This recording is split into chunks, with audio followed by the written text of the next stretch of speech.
If English is your second language, is it okay to speak with an accent? Hi, I'm Paul, and this is my series on English words and expressions they never bothered to teach me in school. Special edition, because it's a follow-up to yesterday's video. If you haven't seen that, look it up first before you hear me out. In that video, I was mocking basically the way lots of Dutch people speak English. It's not that they can't speak English, they're very good English speakers, but they have a very clear Dutch accent.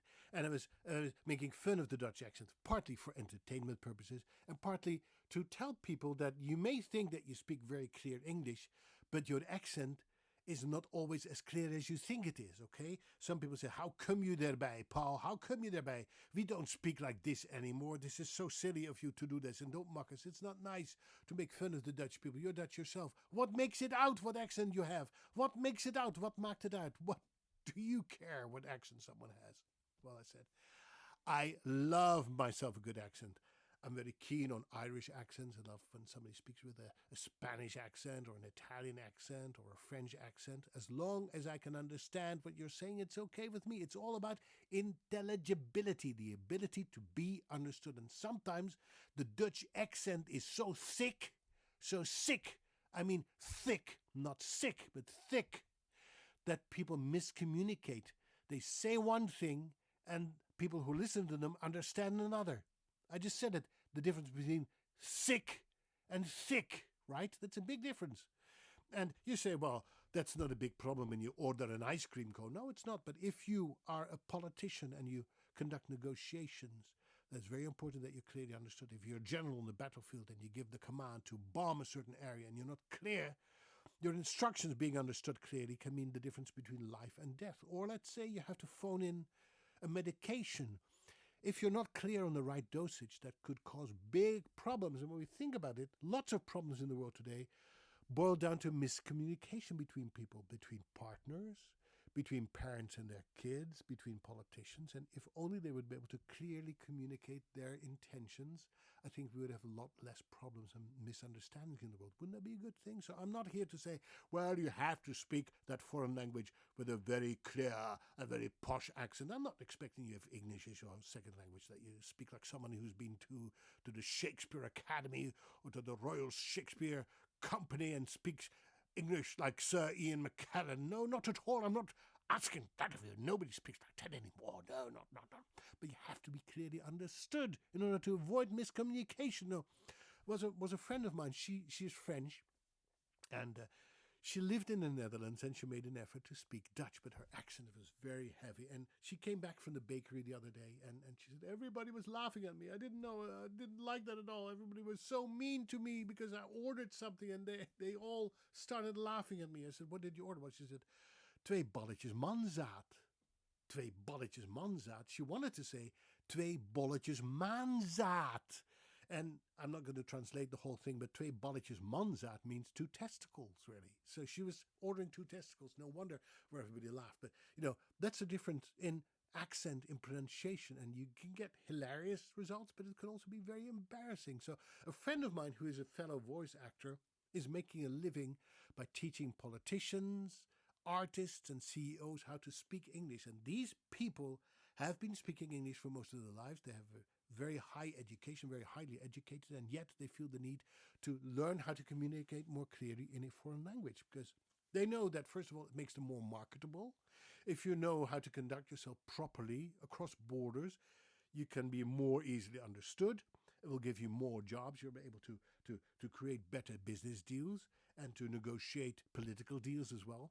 And for instance, Dutch actors become more marketable internationally. There are a few Dutch actors who speak very good English, and they now appear on the BBC and in American soaps. Michiel Huisman is one of those actors. He appeared on Game of Thrones, and he's done many other roles in America because of his English. So your English skills can actually make you more marketable as an actor or as a businessman and even as a politician. So it's very vital that you brush up on your English, including your pronunciation. I think the main thing is to avoid confusion. So there's this English doctor, no, American doctor. She's an American doctor. She moved from the United States to the Netherlands, and she has these little videos on social media where she posts about her impressions of the Dutch and living in the Netherlands and the difference between the Netherlands and the United States. And she was very confusing because she was clearly in a Dutch city, in a historic Dutch city, but she said she was in Haarlem. I said, Haarlem. Haarlem is in New York, right? What are you talking about? You're clearly in the Netherlands. Why are you saying that you're in Haarlem? But no, she was not in Haarlem. She's in Haarlem, a city near Amsterdam. So it created confusion. And if you can avoid the confusion, I think that helps you be more intelligible. Yeah, it's as simple as that.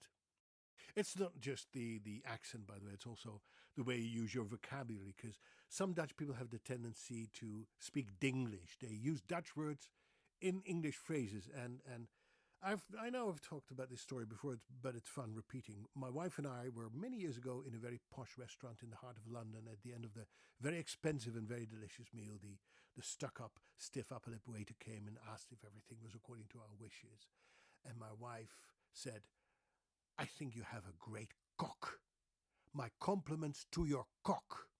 And the guy didn't know what to do and how to respond. What my wife wanted to say was, "You have a great chef," because the Dutch word for chef is cock. So should you have a great cock, my compliments to your chef. So this creates some hilarious situations that may or may not work in your favor. Now, well. Some of you have said, well, you say Dutch people speak English like this, but it's not like that. In my circles, nobody speaks English the way you speak, the way you demonstrate that. Well, maybe not in your circles, but I used to be a reporter for Radio Netherlands International, the Dutch World Service, and I used to be a roaming reporter. I had to go to all corners of the Netherlands and conduct interviews in English with Dutch people. And I heard that Dutch accent all the time. So maybe it's not very common in your circles, but believe me, I've been to all corners of the Netherlands. You'll find people who speak English like this because they don't care about the pronunciation. They've never been taught to speak it correctly. And this is just the way I speak, okay? Now, let me get a little bit personal because I think that accents are important, and the way we communicate obviously is very important, and my experience with this is also one of humiliation, because one of the greatest losses in my life came after I had a massive stroke some 8 years ago, and I woke up unable to walk and unable to talk. I literally had to relearn how to speak again, to speak clearly, to find words. And if you watch my videos closely, you know that I have word searching issues. It's hard for me to find words sometimes and to be a clear, intelligible communicator, because I stumble over my words, I mumble, and I'm not as clear as I used to be, because I made a living as a voice actor and a newsreader, and made a living by being a very clear communicator. So when I lost that ability to clearly communicate and I had to fight to get that back, I know it's a struggle. I know it's not easy to speak the correct way, to use the correct words, to use the correct accent, to be understood, but I'm struggling with it myself every day. So when I make fun of you, I really make fun of myself, because I know I'm not perfect. I don't strive to be perfect. I know I have an accent. I know I mumble. I know I'm not I don't want anybody to be perfect, but at least I want you to be able to be understood so that we can all understand each other much better and create a better world through understanding, through clear communication. Have a great day. Tot ziens. Bye bye.